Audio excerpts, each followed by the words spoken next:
Assalamualaikum warahmatullahi wabarakatuh. Perkenalkan nama saya Adi Puasa Iman Niki, NRP akhir 09.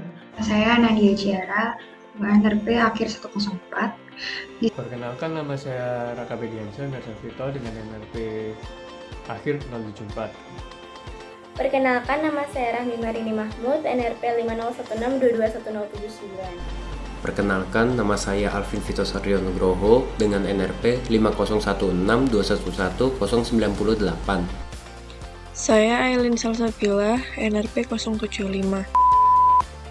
Assalamualaikum warahmatullahi wabarakatuh. Kami dari kelompok 3 Geodesi Satelit B akan menjelaskan 3 subbab materi, yaitu mulai dari sistem koordinat orbital, jenis-jenis orbit satelit, dan jejak satelit. Sistem koordinat orbital sendiri merupakan sistem koordinat yang digunakan untuk menetapkan posisi satelit dalam orbitnya. Sistem koordinat ini merupakan sistem koordinat kartesian 2 dimensi, di mana titik pusatnya berada di pusat bumi. Kemudian sumbu-sumbunya terletak dalam bidang orbitnya. Sumbu X pada sistem koordinat ini mengarah ke perigi, sedangkan sumbu Y-nya tegak lurus terhadap sumbu Y. Kemudian mengacu pada sistem koordinat orbital terkait erat dengan geometri elipsoid, di mana di geometri elipsoid sendiri terdapat parameter seperti fokus elips, kemudian sumbu mayor, sumbu minor, dan juga eksentrisitas. Dengan mengacu pada hubungan sistem koordinat orbital dan geometri elipsoid sendiri, vektor posisi geosentrik satelit R dengan koordinat X ini dinyatakan dengan rumus sebagai berikut, di mana X dinyatakan dengan rumus R cos F sama dengan A cos E min E, sedangkan Y sama dengan R kali sin F, sama dengan B sin E sama dengan A kali akar 1 min E kuadrat kali sin E, di mana R sendiri adalah panjang vektor R, di mana R dirumuskan dengan A dikali dalam kurung 1 min E kali cos E besar tutup kurung sama dengan A dikali dalam kurung 1 min E kuadrat. E kuadrat ini sendiri adalah eksentrisitas dibagi 1 plus E cos F. Perlu diketahui sendiri bahwa nilai eksentrisitas elips bernilai 0, E lebih besar dari 0 dan kurang dari 1. Dimana kalau apabila nilai E sama dengan 0, maka nilai A sama dengan B, atau nilai sumbu mayornya sama dengan sumbu minor, yang dapat disimpulkan bahwa ini elips menjadi lingkaran. Kemudian dalam sistem orbital ini sendiri, kemudian selanjutnya dapat dilakukan transformasi ke sistem koordinat CIS atau Conventional Inertial System. Rumus hubungan transformasi koordinat satelit dalam sistem koordinat orbital sendiri ke sistem koordinat CIS dirumuskan dengan X sama dengan R3 dikali dalam kurung min kali R1 dikali dalam kurung min I1 dikali R3 dalam kurung min omega, dimana R1 dan R3 adalah materi rotasi yang mengelilingi sumbu X dan sumbu Z yang dirumuskan sebagai berikut. Kemudian selanjutnya kecepatan satelit. Kecepatan satelit ini dalam orbitnya dapat dihitung dengan formulasi V kuadrat sama dengan GM dikali 2 per R dikali dalam kurung 2 per R kurangi 1 per A, dimana R sendiri adalah jarak satelit dari pusat bumi yang seperti yang dirumuskan pada rumus dari perhitungan R di hubungan dengan geometri elipsoid dengan sistem koordinat orbital. Kemudian A adalah sumbu panjang orbit dan GM adalah koefisien gravitasi geosentrik. Kecepatan satelit akan maksimum di titik perigi dan akan bernilai minimum di titik apogee. Yang kecepatan dalam titik perigi dan apogee dapat dihitung dengan persamaan rumus VP sama dengan akar GM per A dikali akar 1 plus eksentrisitas per E dibagi 1 min E. Kemudian VA sama dengan akar GM per A dikali akar 1 min E per 1 plus E. Demi itu juga berlaku hubungan lain di mana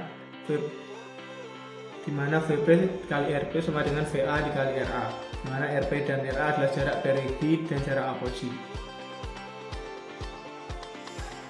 Kemudian periode orbit.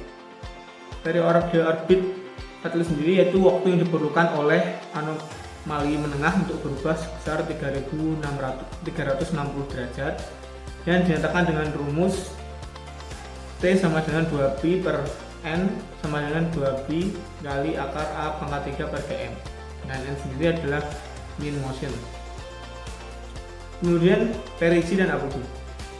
Ketahui bahwa dari pengamatan terhadap suatu satelit yang mengelilingi bumi, jarak dan tinggi dari apogee serta periginya dapat diamati ataupun diestimasi. Dalam hal ini jarak perigi adalah jarak dari pusat bumi ke titik perigi atau disebut RP. Dan jarak apogee adalah jarak dari pusat bumi ke titik apogee atau RA. Sedangkan tinggi apogee adalah tinggi apogee di atas permukaan bumi atau HP. Dan tinggi perigi adalah tinggi perigi di atas permukaan bumi. Sebelumnya, tinggi apogee adalah tinggi apogee di atas permukaan bumi atau HP. Kemudian semuanya diilustrasikan pada gambar sebagai berikut. Dan dari gambar tersebut diperoleh data-data pengamatan jarak dan tinggi dari apogee serta perigi suatu satelit, di mana terdapat sejumlah parameter orbit satelit seperti A dan E yang dapat dihitung berdasarkan rumus samping, dengan AE adalah sumbu panjang dari bumi. Itu adalah rumusnya, di mana RA sama dengan A plus C sama dengan A dikali 1 plus E. RP sama dengan A min C sama dengan A dikali 1 min E. A sama dengan RA dikurangi AE sama dengan A kali 1 plus E dikurangi AE. HP sama dengan RP min AE sama dengan A kali 1 min 91 min E dikurangi A. Jenis orbit satelit. Nah, jenis orbit satelit ini dibedakan berdasarkan pada karakteristik geometri orbit serta pergerakan satelitnya. Dibedakan menjadi 4. Yang pertama ialah orbit prograde, di mana pergerakan satelitnya searah dengan rotasi bumi. Inklinasinya antara 0 derajat dan 90 derajat. Lalu sebagian besar satelit buatan bumi dengan inklinasi rendah umumnya itu berorbit prograde, di mana situasi ini frekuensi yang dibutuhkan lebih sedikit untuk mencapai orbit. Dan yang kedua adalah orbit retrograde, di mana pergerakan satelitnya searah dengan rotasi bumi. Inklinasinya antara 90 derajat dan 1800 derajat. Lalu umumnya orbit retrograde ini dimiliki oleh satelit penginderaan jauh atau remote sensing. Ini saya akan menjelaskan tentang orbit polar. Pada orbit polar ini, satelit melintas di atas kutub utara dan kutub selatan. Secara definisi, satelit berorbit polar mempunyai sudut inklinasi sebesar 90 derajat. Pada orbit ini juga, biasanya satelit terjadi penyimpangan pada satelit dalam rentang 20 hingga 30 derajat dan masih dapat digolongkan sebagai orbit polar. Biasanya, orbit polar ini adalah satelit yang memiliki orbit rendah atau low Earth orbit dengan ketinggian antara 200 hingga 1000 km. Karena satelit ini bergerak dari utara ke selatan, sedangkan bumi bergerak dari barat ke timur, seperti pada gambar yang ada di PowerPoint ini. Jadi satelit ini cocok digunakan untuk pengamatan permukaan bumi atau memetakan seluruh permukaan bumi. Biasanya satelit ini digunakan atau diaplikasikan pada penginderaan jauh dan untuk mengawasi cuaca. 9. Ini saya akan menjelaskan mengenai orbit geostasioner atau geosinkronus. Jadi, satelit jenis orbit geostasioner ini mengorbit bumi dengan arah dan kecepatan yang sama dengan rotasi bumi itu sendiri. Beberapa karakteristik dari satelit GSO atau geosinkronus orbit ini diantaranya yang pertama, periode orbit satelit itu sama dengan periode rotasi bumi dalam ruang inersia, di mana periode atau T sama dengan 23 jam 56 menit 4,09 detik. Lalu yang kedua, menerapkan hukum Kepler 3 untuk mendapat sumbu panjang orbit atau nilai A, di mana A sama dengan akar ketiga dari Gm per 4T kuadrat dikali T kuadrat dengan nilai mendekati 42.165 km. Lalu yang ketiga, ketinggian dari orbit satelit ini sekitar 35.787 km di atas permukaan bumi. Lalu yang keempat, dia hanya berorbit pada orbit ekuatorial di mana I sama dengan 0 derajat. Lalu yang terakhir, orbitnya memiliki bentuk menyerupai lingkaran di mana eksentrisitas atau penggepengannya itu sama dengan 0. Selanjutnya ini ada ilustrasi dari orbit geostasioner itu sendiri dan ilustrasi dari cakupan orbit geostasioner. Bisa dilihat ini karena orbit dan ketinggiannya, GSO memiliki beberapa kelebihan dan kekurangan. Dari orbitnya itu kan berbentuk seperti lingkaran, dan bumi itu berbentuk menyerupai elipsoida dengan nilai A sama dengan 42.165 km, dan ketinggian dari orbit dari permukaan bumi itu sekitar 35.787 km. Untuk cakupan orbit geostasioner bisa dilihat di ilustrasi ini, mencakup pada pinggiran dari bumi itu sendiri, sehingga untuk bagian atas maupun bawah, yaitu daerah kutub, itu tidak tercakup. Selanjutnya, ini ada kelebihan dan kekurangan dari satelit orbit geostasioner. Yang pertama, kelebihannya itu footprint atau cakupan wilayah permukaan bumi yang terekam itu relatif sangat luas. Lalu yang kedua, posisinya relatif diam di atas suatu wilayah. Lalu yang ketiga, dia banyak digunakan sebagai satelit komunikasi dan satelit cuaca.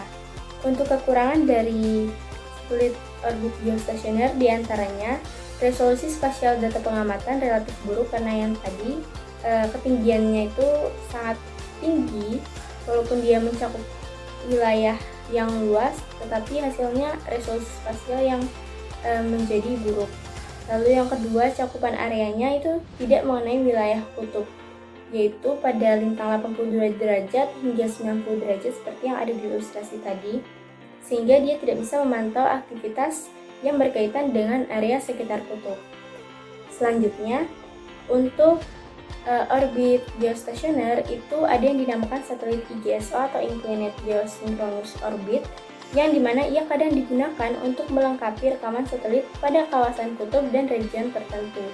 Jadi, satelit IGSO ini yang akan menyempurnakan atau menutupi kekurangan dari satelit IGSO tadi. Ini untuk jejak orbit satelit IGSO bisa dilihat pada ilustrasi berbentuk seperti angka 8 atau analemma.